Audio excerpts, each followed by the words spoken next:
Boa tarde, meu nome é Stephanie, eu curso Pedagogia na UERJ, estou no terceiro período e eu li o livro Pão-se a Vivência, de Conceição Evaristo. Foi uma leitura fácil, eu gostei, foi um livro que me despertou vários sentimentos, acho que eu nunca tive tantos sentimentos lendo um livro quanto foi. Ao mesmo tempo que eu sentia alegria, daqui a pouco eu já estava sentindo raiva em algumas partes e outras uma tristeza profunda. E destacando alguns trechos que foi selecionado, eu vou citar um que eu achei belo, que é esse aqui, ó. E ele que queria tanto ser soldado, mandar, bater, prender, de repente descobria que de nada valia a realização de seus desejos se fossem aqueles os sentidos da sua ação, de sua vida.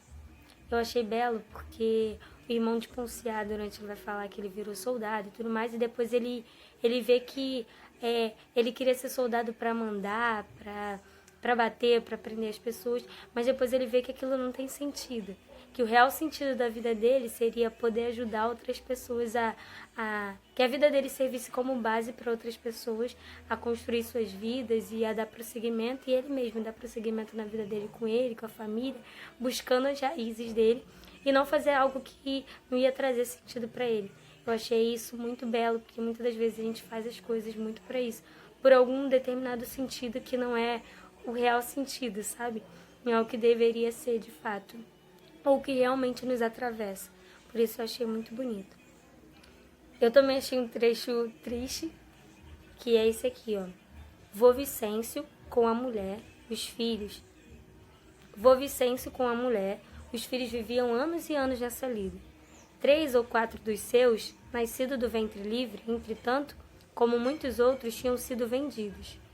Numa noite, o desespero venceu.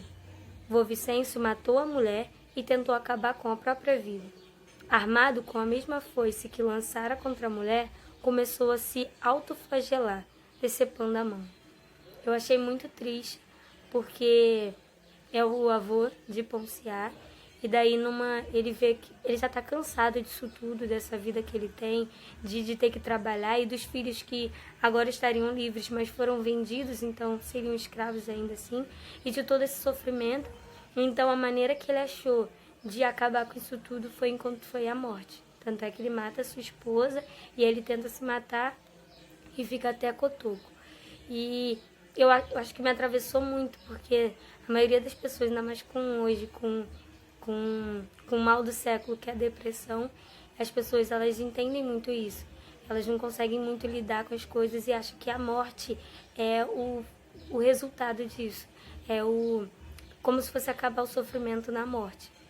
E aí eu achei muito triste, porque eu tive uma amiga também que passou por depressão e ela não se matou, graças a Deus, mas que foi um momento delicado, que ela também queria tirar, e você vê o sofrimento, tudo. Então, pra mim, foi um trecho muito triste.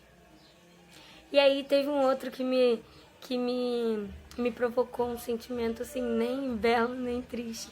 Foi um sentimento um pouco de raiva, e eu vou explicar um pouquinho. O trecho é: quando viu Ponciá parada, alheia, morta-viva, longe de tudo, precisou fazê-la doer também, e começou a agredi-lo. Batia-lhe, chutava-lhe, puxava-lhe os cabelos. Ela não tinha o gesto de defesa. Quando o homem viu o sangue a escorrer-lhe pela boca e pelas narinas, pensou em matá-la, mas caiu em si, assustada.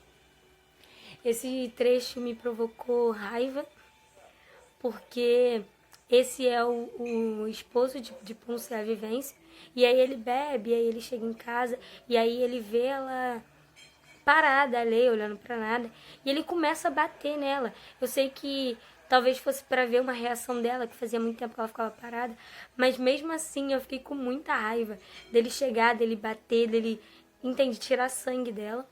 E eu também fiquei muito incomodada dela não fazer nada, dela não reagir. Que nervoso pegar um treco e tacar na cabeça dele, não sei, alguma coisa do tipo. E ela não fez nada disso, então acho que eu fiquei com muita raiva da ação dele, acho que da maneira que ele encontrou de tentar fazer com que ela respondesse, e dela também ter deixado aquilo pra lá, sabe?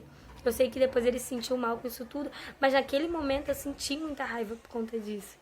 Então, esse foi os 3 trechos que mexeram comigo de todo o livro.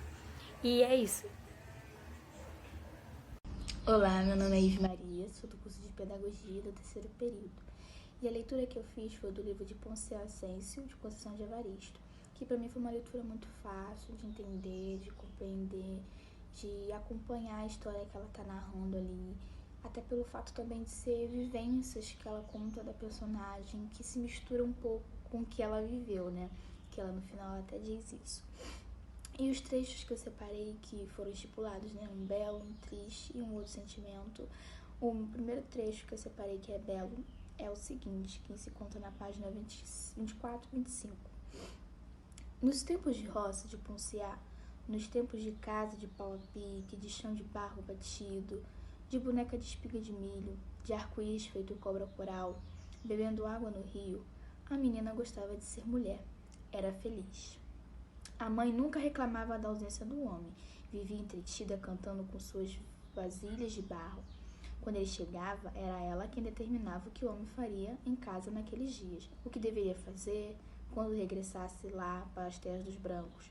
O que deveria dizer para eles. O que deveria trazer da próxima vez que voltasse em casa. Enrolava as vasilhas de barro em folhas de bananeira e palhas secas. Apontava as que eram para vender e estipulava o preço. As que eram para dar de presente, nomeava quem seria o dono. O pai às vezes discordava de tudo, do que iria fazer naqueles dias, de estar em casa, do preço estipulado para as peças, das pessoas que ganhariam os presentes. A mãe repetia o que havia dito anteriormente. O pai fazia ali que ela havia pedido e saía sem se despedir dela e da filha, puxando o filho pela mão. A mãe, da soleira da porta, abençoava o filho e desejava, em voz alta, que eles seguissem a caminhada com Deus. Voltava depois cantarolando para o interior da casa. Poncial Ascencio sorria. O pai era forte, o irmão quase um homem. A mulher mandava e eles obedeciam. Era tão bom ser mulher. Esse trecho eu achei ele belo pelo fato dela, no começo, ela tá sempre ali narrando os detalhes, né? Dos seus tempos de roça. Eu acho que isso enriquece esse trecho. Eu acho que por isso que eu achei ele muito belo.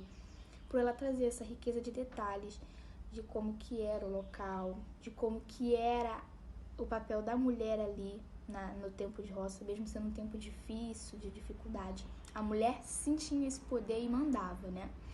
E que ela achava lindo e ela encerra depois esse trecho dizendo que ela queria ser assim exatamente como a mãe dela. Por isso que eu achei ele belo.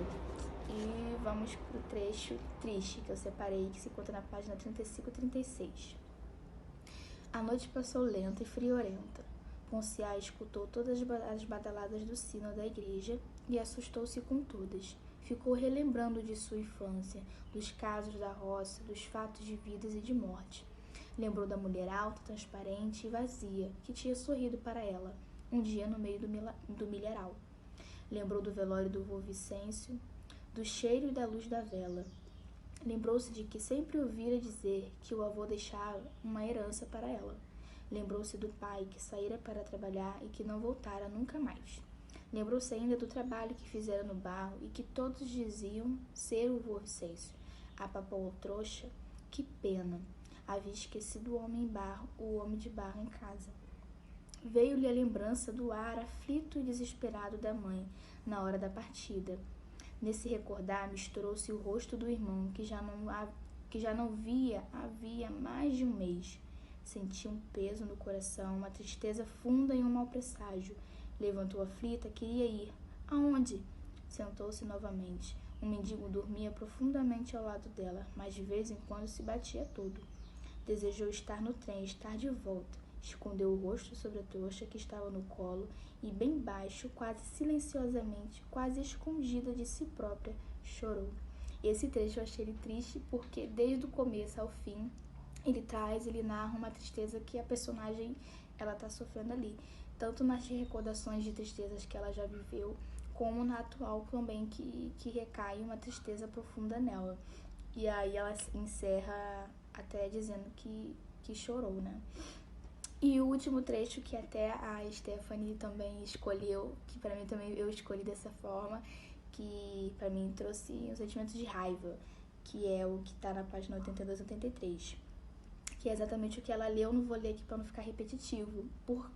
Eu escolhi também ele por conta disso, porque ela sofre ali a agressão e não tem reação nenhuma contra isso. E ele também, por achar que aquela forma ali seria a melhor forma de trazer ela de volta, né, pra vida real ali.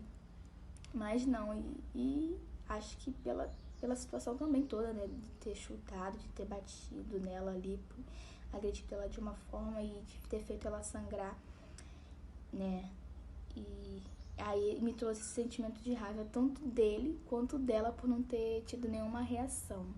E foram esses os trechos que eu separei, a gente conversou também, e é isso. Olá, me chamo Caroline e eu vim aqui trazer um pouco das minhas impressões sobre a leitura de Conceição. Eu li o livro Becos da Memória. Na construção da obra, a autora afirma: invento sim, e sem o menor pudor. As histórias são inventadas, mesmo as reais, quando são contadas. Entre o acontecimento e a narração do fato, há um espaço em profundidade. É ali que explode a invenção. Nesse sentido, venho afirmando: nada que está narrado em Becos da Memória é verdade. Nada que está narrado em Becos da Memória é mentira. Essa fala da Conceição ficou martelando na minha cabeça durante toda a leitura, né?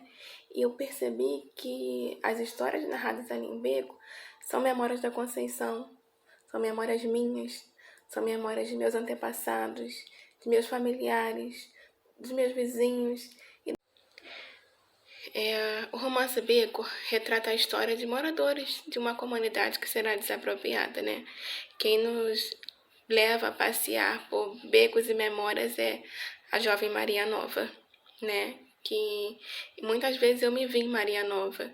Eu tinha essa coisa, sempre tive essa curiosidade, sempre gostei de conversar com os mais velhos, de captar as histórias do passado.